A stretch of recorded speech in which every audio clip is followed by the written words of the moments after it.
गंगा किनारे के एक पुरातन नगर धरापुरी में विद्वान ब्राह्मण परिवार का आवास था। इस परिवार के मुखिया पंडित जी शहर के सबसे सम्मानित ज्ञानी पुरुष थे। उनके पास एक प्राचीन पुस्तकालय था जिसमें कई अनूठी और मूल्यवान पुस्तकें संग्रहित थीं।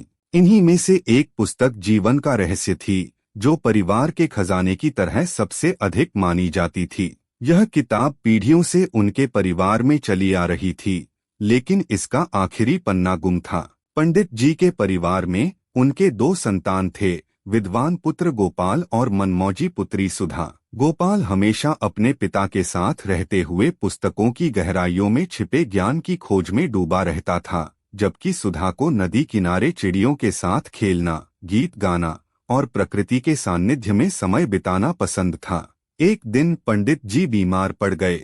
उनके अंतिम शब्दों में उन्होंने कहा, मेरे जीवन की सबसे बड़ी अधूरी इच्छा यह है कि मैं जीवन का रहस्य पुस्तक का आखिरी पन्ना ढूंढ नहीं पाया। उनके देहांत के बाद गोपाल ने इस अधूरी ख्वाहिश को पूरा करने का संकल्प लिया। उसने देश विदेश के पुस्तकालयों की यात्रा शुरू की, विद्वानों से भेंट की और उच्च अध्ययन में समय बिताया। सुधा अपने भाई की यह दशा देख अपने पिता के दिए मोतियों के हार को बेच देती है और आखिरी पन्ने की खोज में उसकी मदद करती है। वर्षों बीत गए, लेकिन आखिरी पन्ना न मिला।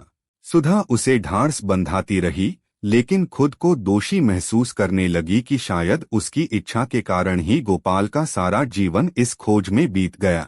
एक दिन सुधा अपने पिता के शांत कक्ष में सफाई करते समय उस पुस्तक जीवन का रहस्य को धूल से साफ करती है। तभी एक पुराना कागज उसकी गोद में गिरता है।